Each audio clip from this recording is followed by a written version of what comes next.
Hello and welcome to the Pedagogy Podcast, the podcast that aims to bridge the gap between teaching, coaching and all things pedagogy.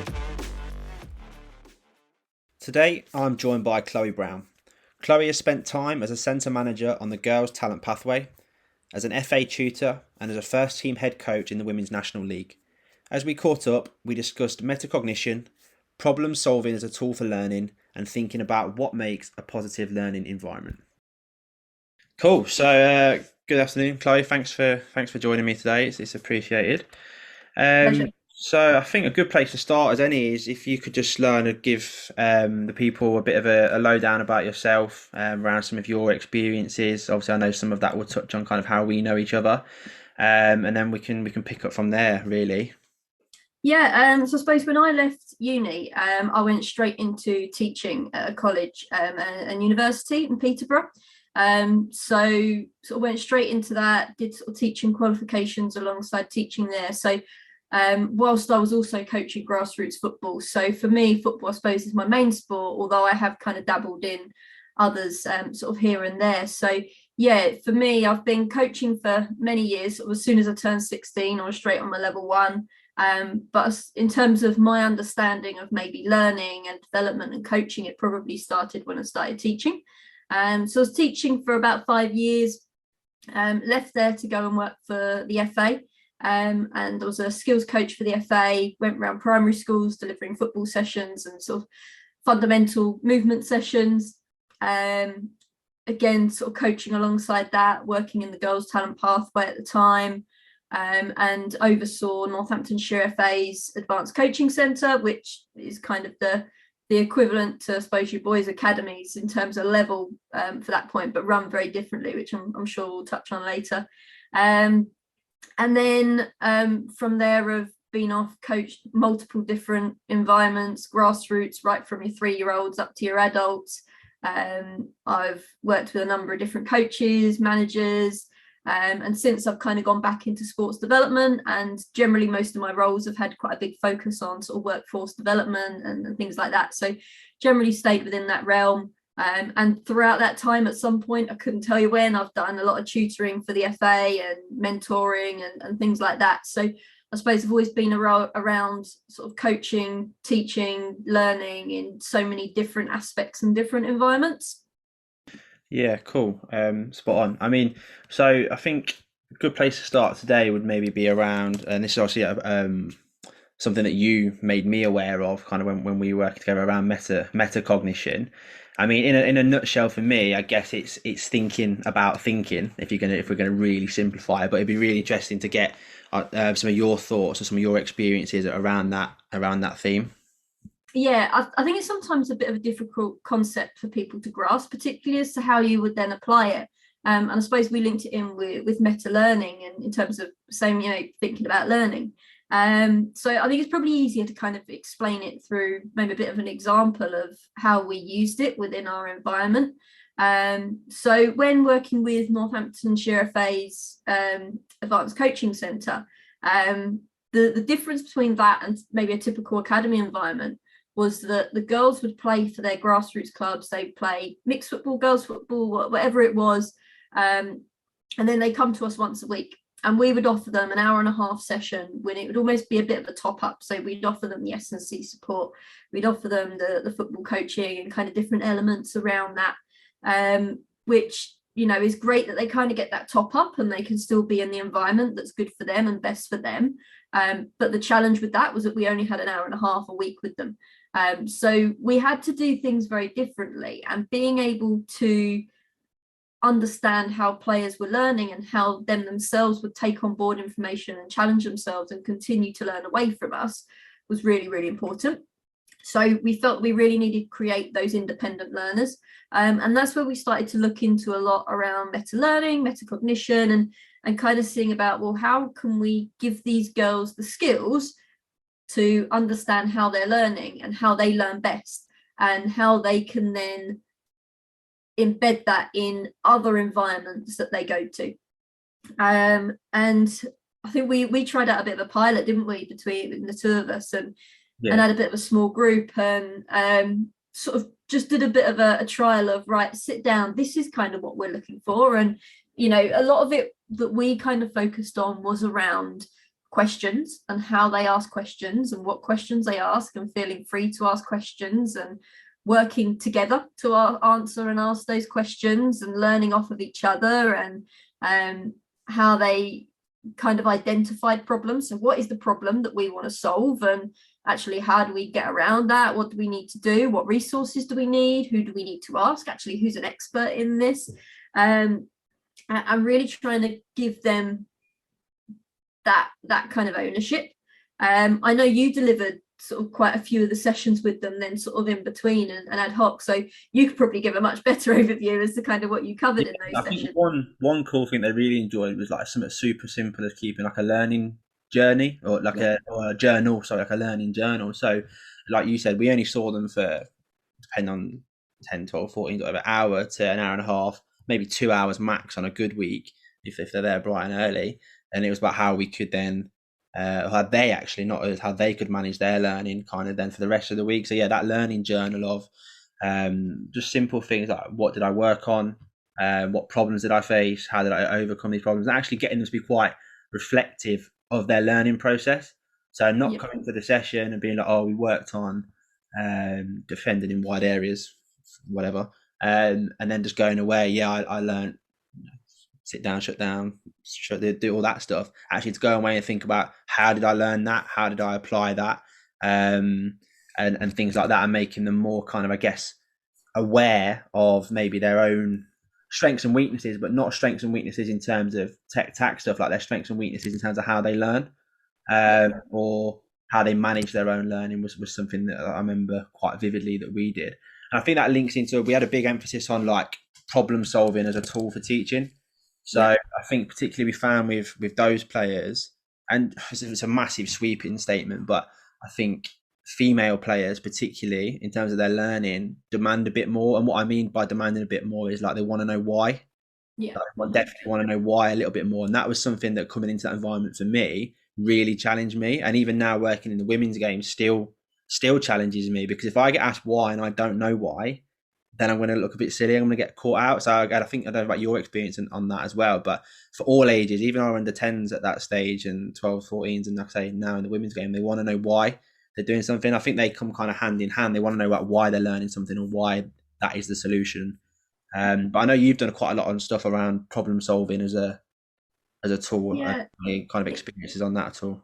It's interesting that you kind of say about them wanting to know why. I remember delivering or co-delivering a CPD event with the similar group of girls, and at the end we had the girls in and we quizzed them and said, what worked best for you? What style of coaching did you prefer? And they were like, well, actually we like this style of coaching best because she gave us the why, not just this is what you need to do, but this is what you need to do and why. And so it was really interesting that they identify that as well. And yeah, for me, I've done quite a bit in terms of problem solving style of coaching, because again, I quite often work with groups where almost it's a bit of a top up on top of their normal coaching. But also I know myself, trying to get my voice across an 11-a-side pitch on a really windy day in the middle of January is near impossible. Like there's no chance anybody the other side of the pitch is going to hear me. So I've got to be able to create those players who can go into that environment and can kind of, play to their strengths and know what they're doing and solve problems and pick out those problems. And I remember, when I had even a group of under 9s, under 10s, rather than having this is the topic of the week, we had this is the problem of the week. How are we going to solve this problem? And yes, it led to a few bits of banter between girls of, one of them turning around when I said, oh, what's the problem of the week? Saying, oh, you are, and things like that, gives you a little bit of a laugh. But, that problem of the week became quite an important thing for them. They came in, right, what are we trying to solve this week? And I think it also gives a little bit of motivation that it's not just, okay, what are you telling me? And I've got to try and now go do. It's actually, I'm actively involved in the learning, and what am I going to try and figure out, and retaining that learning and then being able to apply it in a different situation, I think is really key for those players. And it's something that they learn. So it's not just solving that problem, it's how to solve every problem that comes before them and how to apply what they've learned from that problem they've already solved into another situation. Yeah, I think one example of that I remember having a conversation around was around like how problem being like how can we win our 1v1 battles when defending. So something as simple as then we chuck them into a load of 1v1s, and as you said, can't get your voice across, so you'll just go around to each pair or whatever, what problems are we facing, and they might solve one problem, but then actually they might themselves have identified a new problem.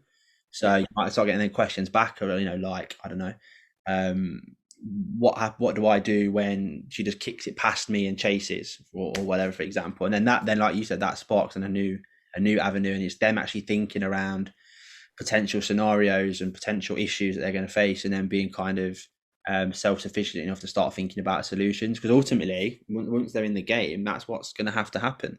We Yeah. can give them the answers, but if they can't problem solve, we can't create players that problem solve. And I think, I don't know about you, but I think in my experience, I think the difference between the good and the really good players is that ability to self problem solve, to self regulate, I guess, or take a real ownership of that. But Yeah. something that was really, really beneficial. Yeah, 100%. And I've found that sometimes those stronger players are the ones that will come and ask you those questions, and the ones that say, oh, well, what do I do in this situation? And I think that was really evident after that little bit of a pilot bit that we did together, of those girls. I remember covering a session. I remember that those girls who we'd worked with over, I think it was only a period of 4 or 5 weeks, were the ones that were coming up with loads of questions that I never would have expected them to have. You said this, but in this situation, when this is slightly different, how does it apply here? And they were really thinking about what problems they were going to encounter and identified them really well. And for me, like, that's brilliant. Like, they're the sort of players you want, aren't they? The ones that are really thinking about it. And I never go in saying I'm an expert, I know absolutely everything about this, and sometimes they'll throw problems at me that I go, oh, you know what, actually I'm not 100% sure, maybe we should try this out, let's try that out. So I think it's a great approach to take, but you as a coach or an instructor or teacher, you need to be able to step back and say, okay, well, I might not be the expert, because actually for what might be right for one player might not be right for another player, because they might have different technical and physical attributes that might be very different. So I think it's really important that it's a bit of a collaborative approach to solving those problems, even if they're asking you the question. It's not just a straight out, oh, okay, I'm going to give you a straight answer. Well, actually, are there any other questions that we can prompt, and we can try and draw a little bit more information out of you, and try and get you thinking about it? Or actually, is it the limit of their understanding where we do have to provide that little bit more information? And that is a bit of an art, and it's not something that is easy to master, and takes a lot of experience. And I think kind of a lot of the problem solving work we do takes experience, not just from the coach, but also from the players. The players have got to have that basic understanding to be able to build from, to be able to solve the problems in the first place. Yeah, because I mean, obviously from that, then we took, like, I mean, towards the end of my time over there with you guys, we then went to a kind of a really player-led and player-centered like model of learning, didn't we? So players being really in charge and regulating either where they were at or what they were working on, or how they were going to improve. So we had like the ladders and the pegs and all that stuff. And I think that forced a lot of coaches to feel quite maybe vulnerable, and maybe, and almost like, handing over that. And even myself, it was something that I struggled with a little bit at first, to kind of get my head around that I'm not coaching this today. It might be that player wants to do that, and I think it had lots of positive outcomes, but it was really kind of, I think, tough at first, particularly from a coaching point of view, to hand that control over a little bit. Yeah, well, you're taking what we perceive as teaching and coaching, and let's be honest, all of us would have gone to school and had a teaching environment where it's, okay, well, this is, I'm going to tell you all the information, you've got to remember this information, whether that is in different activities that they've done, but generally the teacher is there to pass on that information to you and make sure that you learn it. And I know I had, as a youngster, I'm sure many others will have had coaches within football where it was, right, I'm going to tell you what to do, you're going to go do it. So that's generally what we perceive, and also it's what the parents perceive as what's coaching. Is it, I'm here for you lot to tell my kids what to do. So on that though, sorry, that was the one thing that kind of not worried me, but really concerned me, that I'd be stood at the side of the pitch, kind of on the surface appearing not to be doing a lot, Yeah. and the parents are stood only just behind me, like on the other side of the fence. And I'm in my head, this again, this is my own probably insecurity. I feel like I can feel eyes on the back of my head and murmurs around. He's not doing anything. Like what? We're driving however long to be here. We've paid this money for this kit, and we've done this, and we've done this, and he's just letting them. It just look rubbish. They're just playing like whatever. And it got to a point where I was actually actively like setting my session up as far away from that kind of viewing area as possible to avoid that. But once you then get comfortable with it and the process and what's happening, but then on that, I think one thing we were very good at was keeping parents or whoever else like in the loop. And again, Yeah. going back to that why about this is what we're going to do and being really upfront and honest about it, and this is why we're going to do it, and we need you to be on board.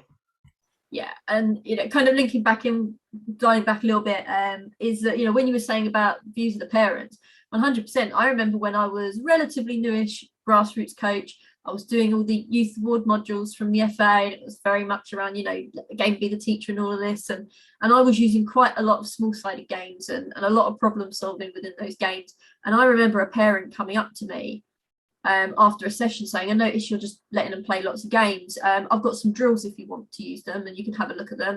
And I had to kind of go through with them, well, actually, no, this is why I'm doing it. And yeah, sometimes it is that perception. And I think you're right around what we did at Northants was around really trying to work with the parents as well and explaining to them what we're doing. And with that pilot project, we got the parents involved right at the start. And it was, look, we want to explain to you and why we're doing this and why this is important.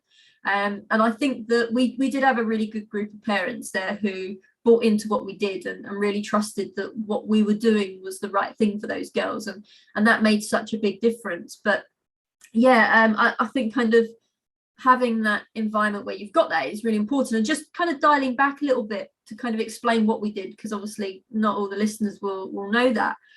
We kind of created a set of ladders for each topic with sort of different levels on the ladders for players to work through. So for example, one might be around possession, and the very basics might be around scanning around you so that you know where to take your first touch. The next one might be around taking a good quality first touch, and then it might be around playing a good pass, and kind of really stepping up and really starting to get specific as it got higher up the ladder.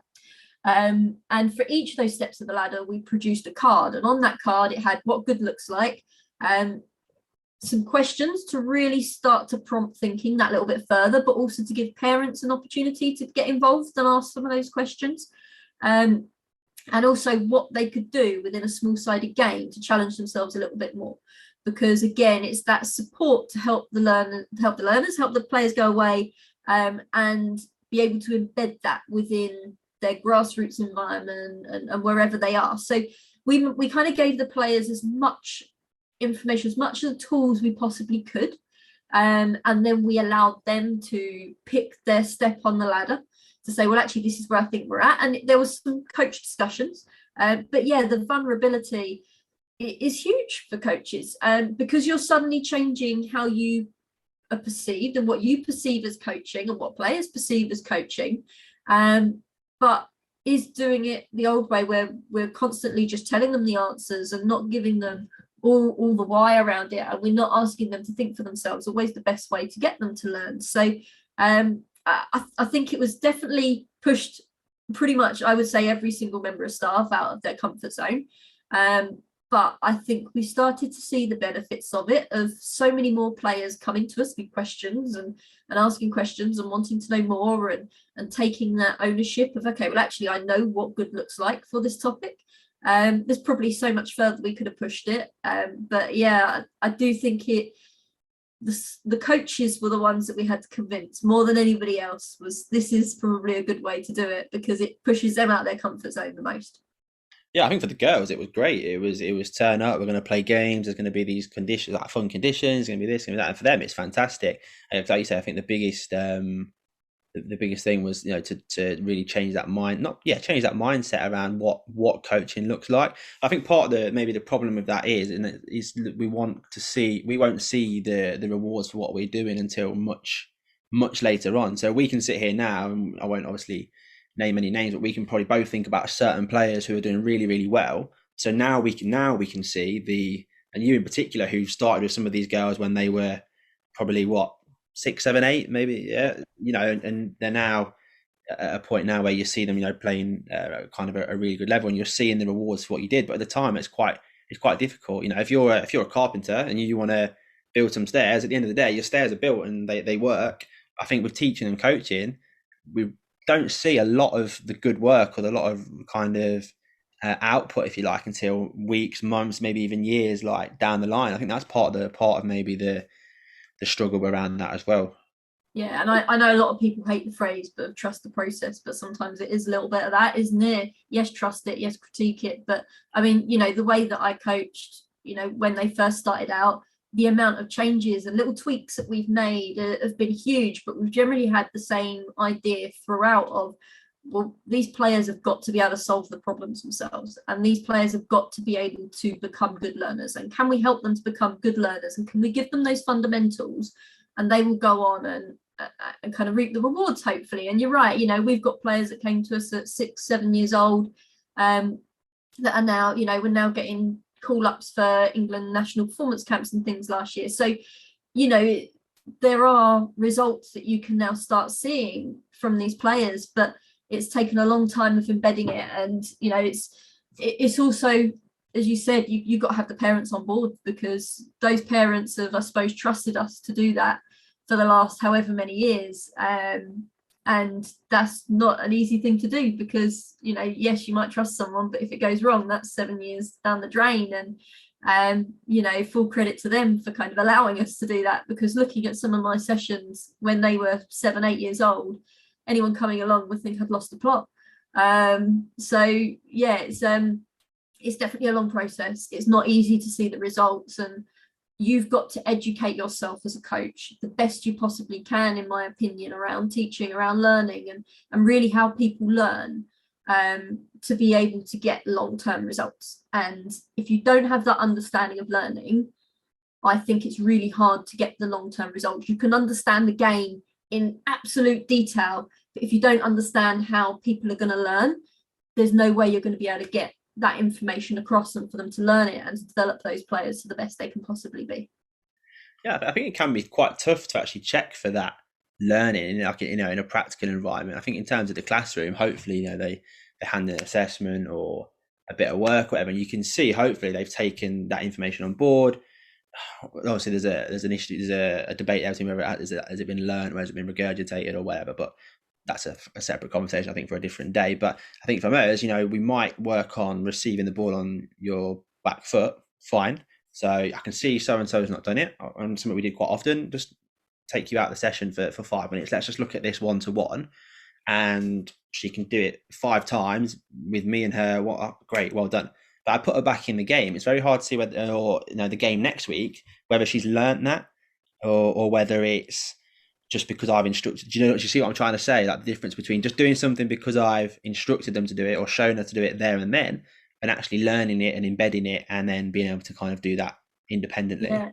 And I think for me, that's where you see, I kind of feel like players are learning when they're asking me questions and when they're not sure, because that tells me that they've really thought about it in detail. Sometimes if players have just gone straight out and gone and done something and they can repeat it in one situation, that's brilliant. They've learned it in that one situation.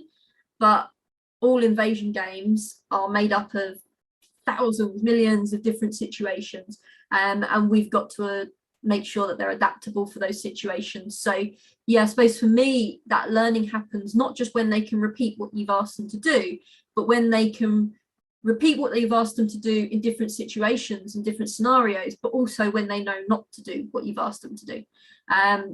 So a lot of that comes over time. It's not a quick and easy win to be able to see whether somebody's learned something. It's, it might take weeks to be able to see, actually, has that now been embedded and has that worked? And so, when setting goals and targets for players, you've got to bear that in mind in terms of the length of time that you're doing that and you're spending on that, because can you always see that over a week?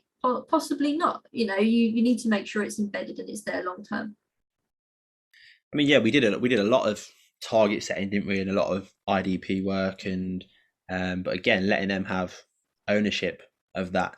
And I think one time when we saw maybe what we were doing was working was kind of during the lockdowns, Yeah. and we ran obviously virtual sessions like everyone was, but we had pretty much max attendance like every week.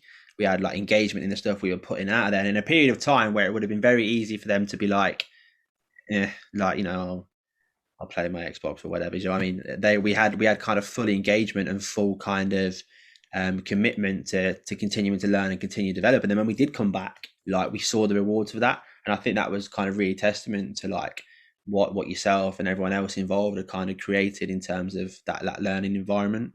Yeah, I think it's the environment that created that 100%. And it wasn't just the environment of learning, it was the environment of collaboration and working together and celebrating what everybody's doing. And, you know, you saw people were putting videos on our platform and sharing things and saying, look, this is what I'm doing. And it wasn't just a look what I'm doing, it was a, you know, celebration of that's fantastic. Or another player comes back with another video to say, oh, I tried this as well, and this is what I've done. And you know, it was joint learning between everybody. It wasn't just what we were saying, this is what you need to go do.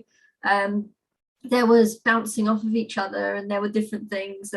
And we did a bit of a great little week-long program. I think it was during the second lockdown now, where you took up a starring role as our taskmaster for the week. And we did it because we wanted players to learn the problem solving element and to try and think outside the box and think very differently and do something that was slightly different. And you know, it brought people together.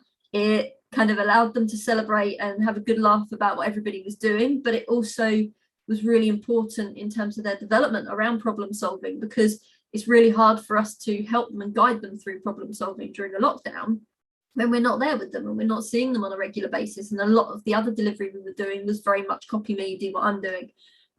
So yeah, that I thought was a really important week, and quite powerful to see some of the responses of some of the girls and how they responded to the challenges. And I was in stitches watching some of those videos. It was, their creativity was fantastic. Cool. Yeah. I mean, so I've mentioned the term a little bit, and we've talked around it a couple of times around like a positive or a good learning environment. So, but for you, what is a good learning environment? What does maybe a productive learning environment look like? I think it's not necessarily just a learning environment. You've got to have a positive culture and environment around everything that you do. I think for me, having the right staff in was the biggest thing to creating that learning environment.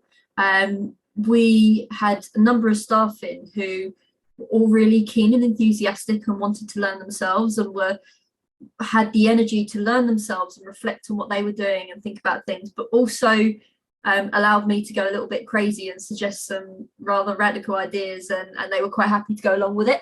So I think kind of having the right staff team is really important, and a staff team that aren't afraid to fail and are quite happy to try something and say, okay, we tried that, it was completely different, but it really didn't work. And there was something I was reflecting. If we want the players to do that, like, that's got to start at the top, hasn't it? Like, if we want the players to have this growth mindset and all this stuff, well, if that's not being modelled from the top, it's not going to filter down. And like you say, I think that the one thing that we did have above everything was there wasn't a single person in the whole time I was there. Staff came and went, but pretty much everyone that came in and out was like happy to learn and try new things, and wasn't set in a certain way. I was like, oh, no, we're not doing that because that's not how we normally do things. I think that's probably one of the worst phrases for any organisation, really, is that that's not how we do things. Because if you keep doing the same things, you're going to get the same outcomes. I think the only thing that you would have heard us say that about was around, you know, the way we do things is we do things differently. Because we needed to do things differently. Yeah. We only had the players there for an hour and a half. Like, that was probably the only thing that you could have said was consistent about the way that we do things, was that we don't do things in the same way all the time, and we don't necessarily do things in the traditional way. There were times when we did, and we kind of took a traditional approach to the way that we worked. But there were also times where we knew we had to be different, because we didn't have those players for a regular weekly match.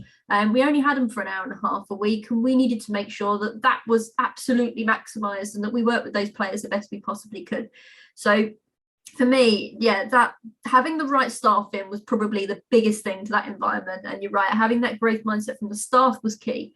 To then bring that into the players was important. And I think we brought in an environment where the girls knew that we were demanding high standards and that we wanted excellence, and we wanted them to work hard, and we wanted them to learn. And we wanted them to play the absolute best that they possibly could be and be most prepared they possibly could be. But at the same time, we had a real enjoyable environment where they could turn up, and if something didn't work, it didn't work. Okay, that's fine. Let's try it a different way. Let's see if we can learn from it. Let's find different methods and try out some different things. And that was a really hard balance to get. And we definitely didn't have that at the start.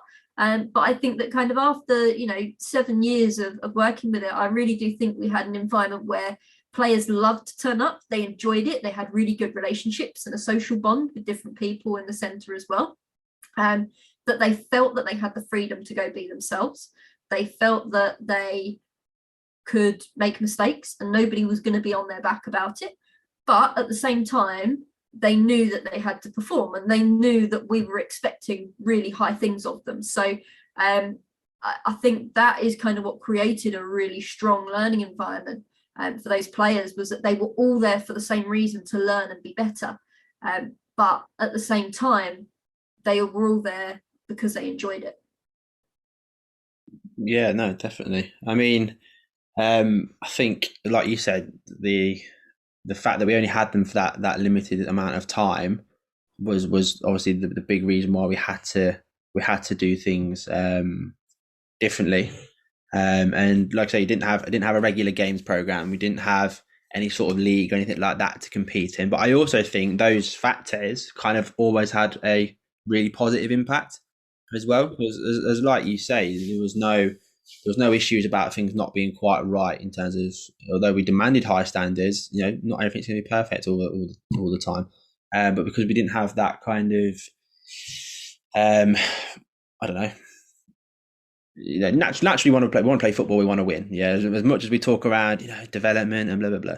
Bottom line is, everyone that plays football wants to win, and whether you ask a kid whether he's 6, they enjoy winning. But it's obviously not the be all and end all. So the fact that we didn't have that was a kind of a big positive to us. It meant when we did have fixtures, we could be different. We could make it a training fixture, and we could put timeouts in. We could be on the pitch, literally on the pitch, while they're playing an 11-a-side game, stood next to the left back while the game's going on around them, and like talking and looking at things with them, which you wouldn't get to do on in your local Sunday league or academy leagues or whatever. And I think a lot of the stuff that were forced to do differently actually had a real positive impact for us.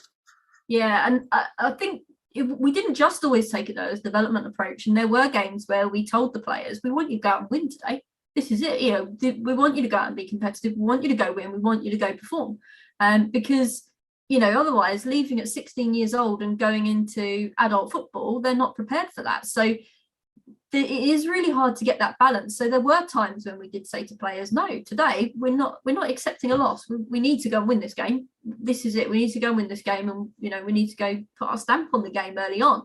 But you're right, there were then other games where we could step in and coach throughout a game and manage it that way. And it's again, it's kind of how you create that and how you sell that.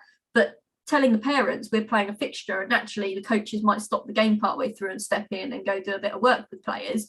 That took a lot of communication, a lot of management, but having that communication with parents, because they understood why we were doing it, there was a lot of buy-in, and there was, okay, yeah, this is a really good idea, actually. I hadn't thought about that. So yeah, it was a real balance between, we're going to go win, we still want you to compete, we want you to go and play your best. Like, this isn't just turning up and having a kick around. Go to win, but also we want to still develop you as young players, because we're ultimately preparing them to go into an environment which is competitive. And I think that was one of the big things we highlighted quite a few years ago, was our players just didn't celebrate goals, and they'd score a goal and they just turn around and walk back to the halfway line, and we'd be like, you've just scored a goal, like, come on, celebrate. And so a big thing that we tried to bring in was actually just girls celebrating together and making a win and a goal meaningful, because it wasn't to them. So things like that became quite important, because we're still developing players to go into a competitive game. We can't just develop players to be a great player and then they get to a competitive game and they crumble. We've got to develop that side of the player as well. So winning is still important. It might not be the be all and end all, but it is still important, and we've got to fit that in somewhere within our development program. Yeah, no, fantastic. So something that I'm kind of try and finish with on these podcasts is kind of a little bit of a quick fire round. So there's kind of some questions for you to kind of give us some of your insights around them. So the first one is, what are your 3 fundamentals to successful teaching and or coaching? I think the biggest one for me that I see a lot of coaches struggle with is around having really clear outcomes. And what I mean by that is not just, oh, today we're going to work on when to pass, when to dribble. Well, actually, when do you want them to pass? When do you want them to dribble? What are the triggers that tell you that? And having that really clear in your mind so that when you're sharing it with players, it's really clear to them. So for me, having those clear outcomes is probably the one that I see people struggle with the most. Even, they've gone on and done level 2, you A for B in football, and your level 2, your level 3, and some of them still really struggle with that because it's, well, I know, okay, that's great that you know, but how do you put that across to your players? Second one for me is probably around flexibility, that you might turn up to a session and plan your session and it all goes completely wrong and you need to change it. And that's happened so many times to me, regardless of what age group, what level, regardless, something will always go wrong, and you've got to change and you've got to adapt and you've got to be flexible with what you're doing. And the last one for me, and everybody will always just roll their eyes whenever I say this because I'm always harping on about it, particularly young players, is around every player as an individual and being able to adapt your sessions so that you are working with as many of those individuals as possible is really important. That actually, are you challenging those high flying players at the same time as supporting those and maybe towards the bottom end of your group, and how do you make sure that they are challenged within that session rather than just giving them something to say, oh, well, maybe you could do this. Well, actually, how does your practice slightly differ for those different ends, the spectrum? So for me, individualizing sessions is really, really important. And that's generally what I've always structured any sort of youth development program, curriculum, whether it's just for one group and one team or whether it's for a whole program, around that individualizing it for each player and each individual, because they're all very different.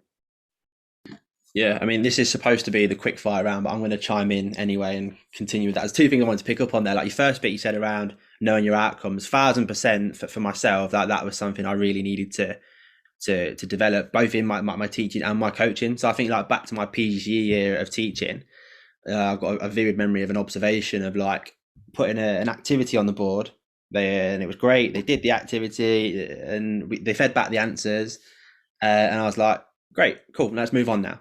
And like the feedback I got was like, well, what answers were you looking for? Like, were those the answers you got what you wanted with it? And I was kind of like, I didn't know what answer. I was kind of just waiting to see what they said. And now something now I'm better at is, here's the activity, this is what I would like to see, but we might get a bit of an answer where we can explore that avenue. Or why have you said that? Like, you're not wrong. It's not what I was looking for. It's not what I've got on the next slide.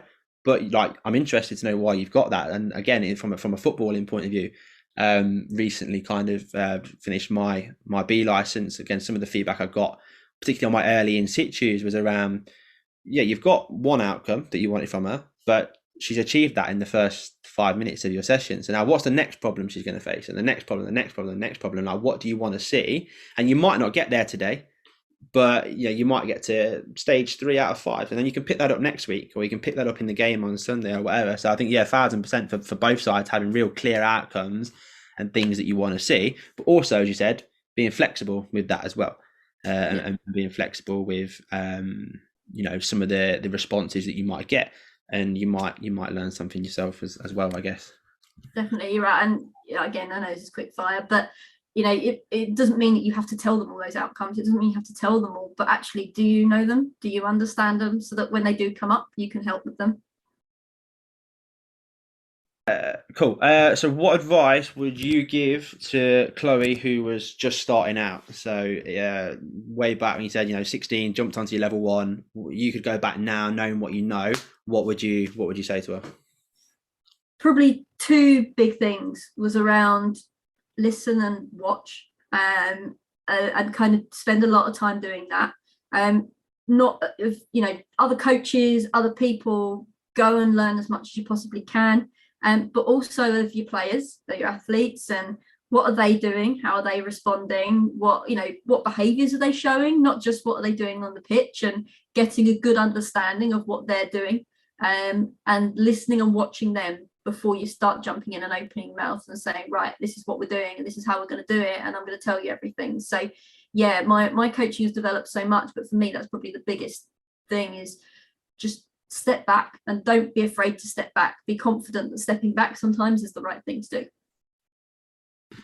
And finally, is there anybody or a number of people that you'd recommend I look to try and speak to next? Anybody that you would like to hear from, or you think the other people out there would like to hear from?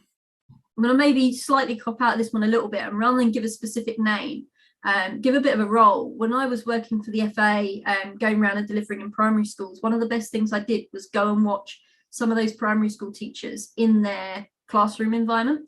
And it was fantastic to watch how they worked, because some of them were just so fantastic with talking young children through what they're thinking, how they're feeling, what that impacts on their behavior. Some of them were fantastic at differentiating sessions. And, you know, in sport, we're quite afraid of splitting players and doing things, you know, having the same activity, but giving different tasks and challenges to different players, because, well, it might upset them because they're not doing the same as everybody else. But actually, in schools, that's what they're doing all the time, is they're sitting and they're working on different things. So for me, like, I think primary school teachers, they learn a lot about their individuals that they've got in their class, and they really have to break things down into the simplest detail for them to be able to understand and repeat and learn. And that was probably where I got some of the biggest learning. You know, I'd taught for years before, but I picked up so much just watching primary school teachers deliver. It was fantastic. I was about to hammer you for that cop out, but what you've said there is kind of a bit of a mind blown moment for me there, because like I said, I work in a teaching environment where if we talk about what we're doing, or Ofsted, it's differentiation, it's stretch and challenge, and it's understanding that this person's here, and then we talk about football and everyone being the individual.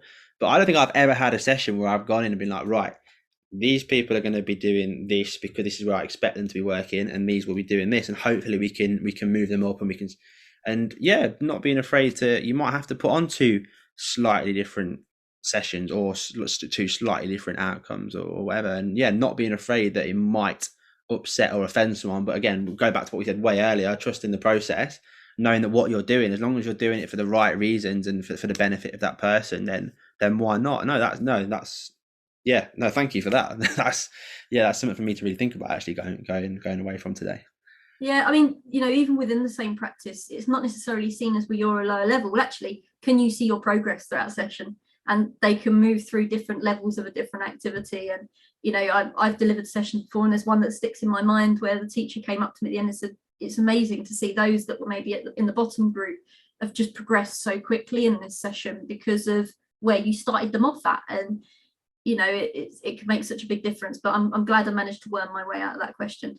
Yeah, no, it makes perfect sense though. You know, we could want everyone to achieve E, but if they can't do A, B, C, and D first, well, we're not going to get there. And you know, particularly potentially in grassroots or other environments, there's going to be a massive variation in kind of where they're at on their own journey. But no, that's cool. That's amazing. I mean, thank you. Thanks. It's good to catch up and chat things and reminisce about certain things as well. I think we did a lot of good stuff, and a lot of that was down to you as well. So I think now, hopefully, you're really happy seeing, you know, some of the guys that we got to work with and what they're doing now, and doing some really good things. But yeah, no, thanks for joining me. Can people find you on Twitter after this?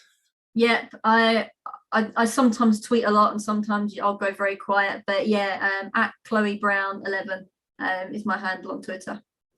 Cool, wonderful. Anyway, like I say, it was good to chat. Thanks for joining me, and I'll see you again soon, I hope.